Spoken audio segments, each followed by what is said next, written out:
Go to the hotline. We're joined by Andy Staples from On3. What's up, man? How you been?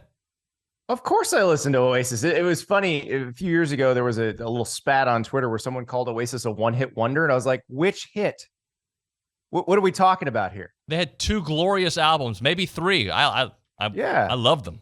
That's my band right there. Interesting choice of bumper music, though. I imagine many Aggies are looking back in anger at the Miami game. Not only at the Miami game, but really the last couple years, man, because it felt like this ascension, right? Like you're going in this direction. 2020 happens, and we still think we were probably robbed of the playoffs. And then it's just been a worse. And I don't think it's going to get worse because this has been the year that we've been pointing at. But here we are after a very disappointing defense, Andy. Yeah, and that's the part that I think probably is the most frustrating, because last year it was offensive frustration, and when's that ever going to get fixed? And it looks like it's stuck in mud. The offense looked smooth. Connor Wegman is the guy at quarterback. And even in that game where he had a few moments where early in the second quarter where it looked like he might be a little shaky, he got it back together and they were moving the ball. I mean, he looked in command. The play calling was good.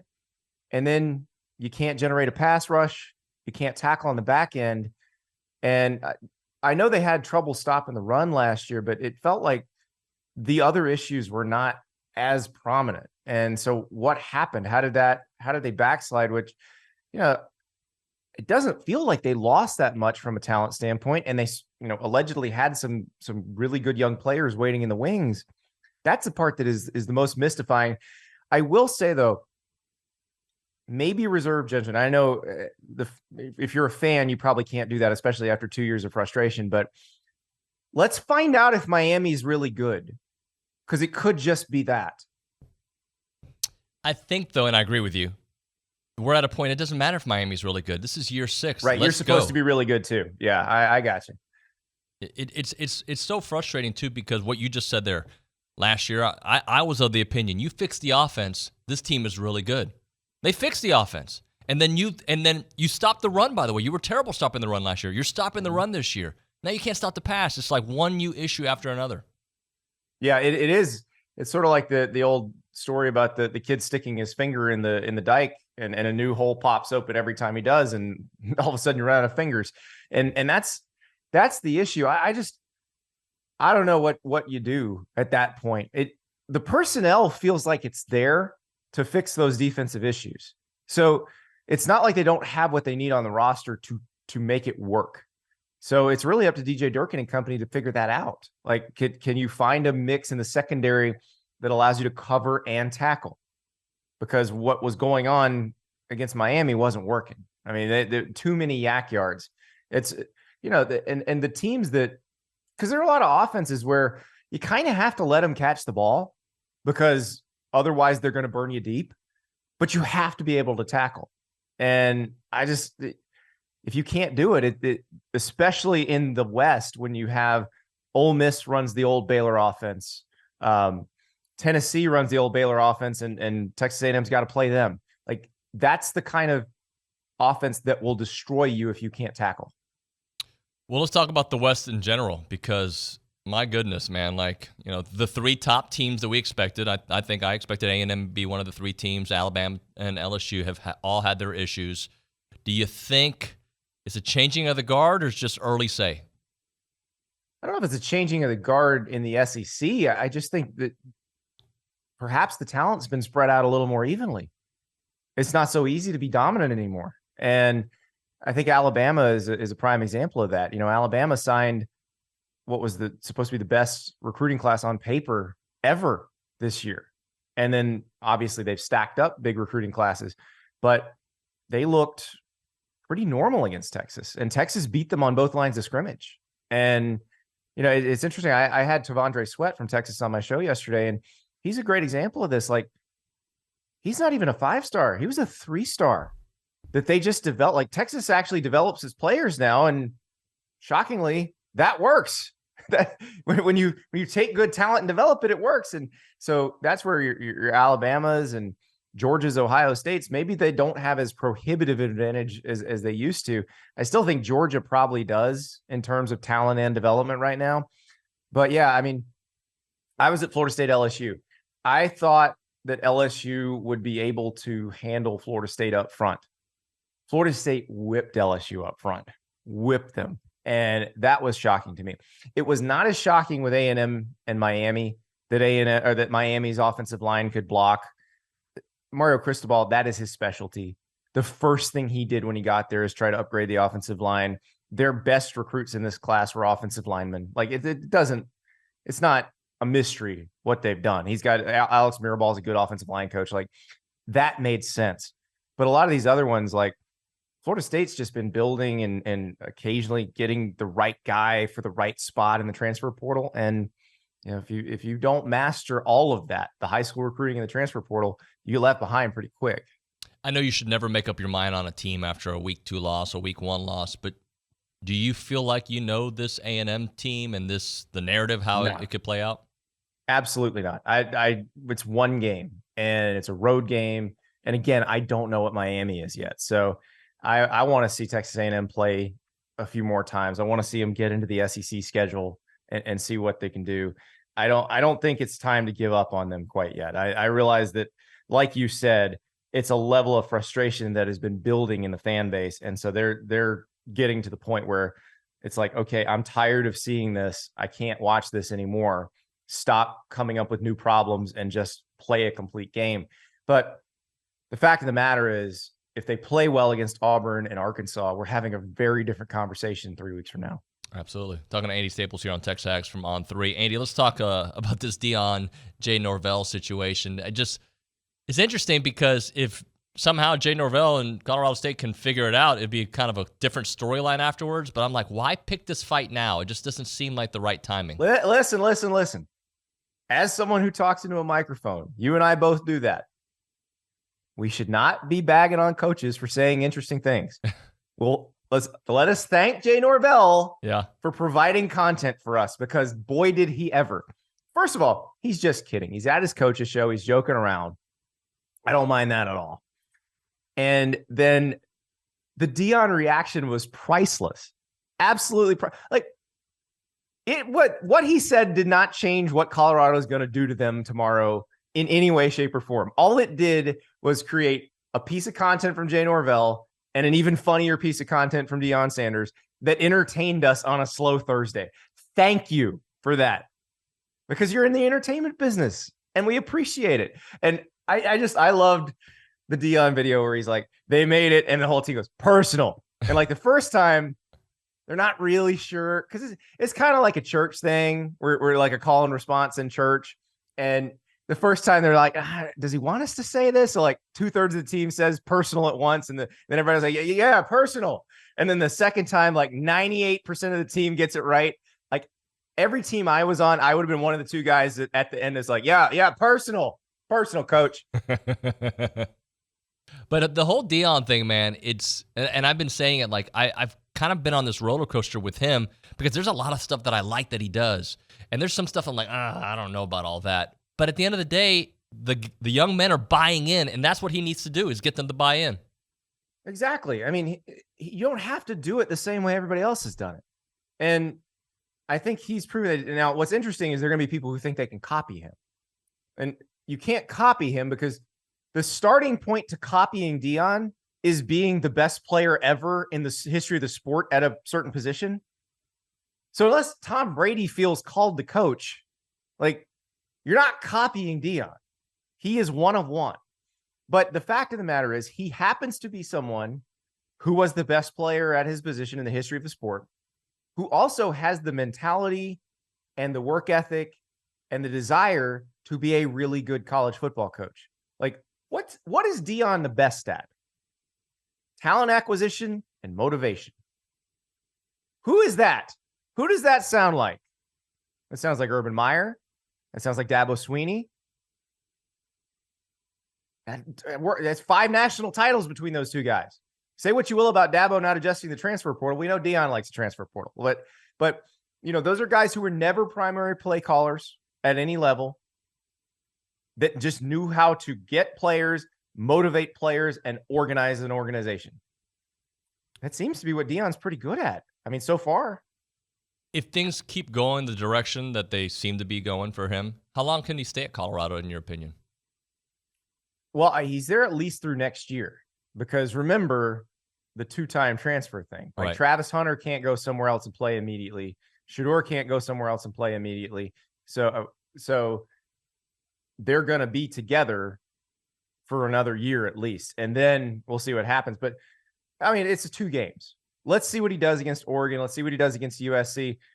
But even if they're just 6-6 this year, which would be far above what my expectations were going into the season, that's a great season. If they are 8-4, if they are 9-3, if they are competing for the Pac-12 title, which I can't believe we're even saying this after week 2, then everybody in the world is going to want him, especially if he comes back and does it again, because I think next year has the potential to be very good for them as they move into a new league. The new Big 12 probably won't be as deep at the top as this particular Pac-12. This particular Pac-12 is as deep as that league might have ever been. So it's a tough league to deal with. So if they're slightly competitive there, they're going into a situation where the top of the league won't be as deep, and they'll have another year to recruit. Because I don't think Deion wants to flip roster, transfer portal like crazy every season. I think he wants to get good players. I think he's a guy who got the number 1 recruit in the country to go to an FCS school. So imagine if Deion decides in October that he's got a target board of class of 2024 guys that he wants to flip and say, do you see what Dylan Edwards is doing? The opportunity for you to play immediately is here. Everybody in the world is going to be here. Fox Big Noon is going to be here. College Game Day is going to be here. You have that opportunity. It is going to be like, if you're our coach who has a 2024 guy in your class that Deion wants, you're going to have to fight like hell to keep him. Do you think we learned this weekend more about LSU or Mississippi State, considering the start Mississippi State's had and the questions we had after that Florida State game for LSU? Oh, we'll definitely learn more about LSU, because if they play the way they did against Florida State, they're going to lose. Like, Mississippi State's not going to lay down for them. The thing about LSU that they struggled with against Florida State is they really couldn't establish a run game at all. Now, they'll be able to cover Mississippi State's receivers a lot better than they covered Florida State's receivers. Florida State's receiver group is one of the best in the country. But LSU's secondary is not great. You know, the receivers are going to have a chance to do something for Mississippi State, which is interesting because, you know, that no Ra Thomas, because he transferred to Georgia. They got to find some playmakers from their young guys. Woody Marks, I believe, is their second leading receiver. He's their starting running back. So, you know, it may be that they've got to figure that out, and they don't have the personnel to take advantage of LSU's weakest point. But if they have somebody who's ready to step forward, if Will Rogers has a good game, it could get rough for LSU with those cowbells ringing. It's a 9.5 point spread. I took Mississippi State to cover. I don't know if they're going to win, but that's a big spread. The one thing I will say for LSU is against Florida State, their running game was primarily Jaden Daniels scrambles. I think with Logan Diggs playing now, the Notre Dame transfer, they should be able to get some running back based rushing yardage. And I think that'll open things up offensively. It'll make it a little easier on Jaden Daniels. It'll take a little heat out of the defense. Let's talk a little Florida and Tennessee. I keep reading that you got to watch out for the Florida front, and Tennessee hasn't looked good, but offense is, regardless of who's at quarterback, they can put up some points. What do you think about this matchup? I think Florida's got to figure out how to establish a run game as well, because you watch the Utah game, they essentially abandoned the run game and then inserted a screen game that was supposed to replace the run game, and it didn't do very well. They have got to be able to move people at the line of scrimmage. The backs are their best position group. They've got a trio that should be able to carry them in some games. And the thing is, especially against Tennessee, you do want to control the clock. You want to control the tempo. So ideally, you are running the ball well. You are controlling the tempo. And then that should open up things in terms of play action for Graham Mertz. Because if everybody in the world knows Graham Mertz is throwing and Tennessee is really fast off the edge, that's a problem. Like, that's going to be hard to deal with. And then on the other side of it, you know, Joe Milton has to be more accurate than he was against Austin Peay. If he's spraying it all around early in that game like he was against Austin Peay, Florida's going to either take advantage, control the tempo, or they might get some turnovers that allow them to have short fields and take advantage of that and jump on and get some easy scores. If Joe Milton is on target, I'm not sure Florida's defenses can do anything to stop Tennessee. So that's really what it comes down to is how well does he play? Because this series is weird, especially in Gainesville. It's weird. And there's a reason Tennessee hasn't won in 20 years in Gainesville. For whatever reason, like they are cursed when they go to the Swamp. So they're going to have to play well to kind of break that curse. I actually don't know how much resistance Florida itself puts up because Tennessee should be better than them. Like Tennessee should be a touchdown better than Florida, even on the road. But weird things happen in this series. Andy, I know you don't read too much into a week 2 loss, but how much are you reading into what happened in Tuscaloosa last week between Texas and Bama and what it means long-term for both of those programs this season long-term? For Texas, I think it showed proof of concept that they have been developing their players, that was their biggest problem over the last 10 years is they were not turning 5-star recruits into NFL players. They are now. Like JT Sanders was the best offensive skill player on the field against Alabama. He was the best offensive skill player on either roster. And how many Alabama games have you seen where you could say that about somebody on the other team? You know, when 2019 LSU was playing against them, maybe, but not many. Doesn't happen that often. And the defensive front is fantastic. They're old. And again, they've been developed as opposed to before when it was like, oh, you guys were good recruits and, you know, you're going to play here for 4 years and then you're going to go undrafted. Like that's not who they are anymore. They've got guys at every level of the defense that are going to be drafted next year. They've got offensive linemen who are going to be drafted in the next 2 years. Like that is different. And Alabama, I think they got to figure some stuff out. You know, they have a true freshman playing left tackle. My guess is Caden Proctor looks very different in game 10 than he looked in game 2. The quarterback thing is the thing I think they got to figure out. If Jalen Milroe's your guy, how about some design quarterback runs? How about some more read option with Jalen Milroe in the backs? Because you're going to succeed against most teams doing that. If he's not your guy, then play somebody else. Because you're not running an offense that suits Jalen Milroe. You're running an offense that suits Ty Simpson or Tyler Buckner. But decide and then go with it. Last thing for Andy, who do you buy more as a potential college football playoff team, Notre Dame or Penn State? Penn State.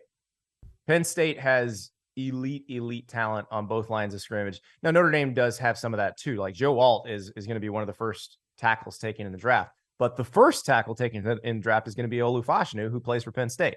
And then you got Abdul Carter and Chop Robinson on the other side of the line of scrimmage. And then Drew Aller is kind of the X factor there.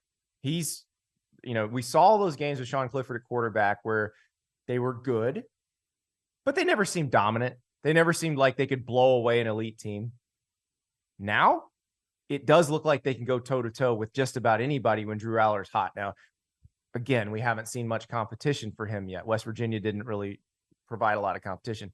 Illinois' defense, they have a tandem of NFL D tackles. They will provide a little more resistance, I would think. But this is a game I think we can tell a lot about Penn State from, because I do feel like the Sean Clifford type teams would go into Champaign and mess around, and they probably, maybe they win by 3 or 6 or something like that. Now, the last time they played Illinois was in-state college. They lost in 9 overtimes. But with Aller, we'll find out, okay, how different are they with him? Because the way he's looked the first 2 weeks, they look like they're going to go in there and win handily. And if they do, that's a pretty impressive feat. And then they get Iowa next week, and you're going to really get to see how good that offense is against that defense. But so far, I am very impressed with Penn State as a potential Big Ten champ, potential college football playoff participant. Andy, I appreciate it, man. Let's do it again. Thank you. Appreciate you.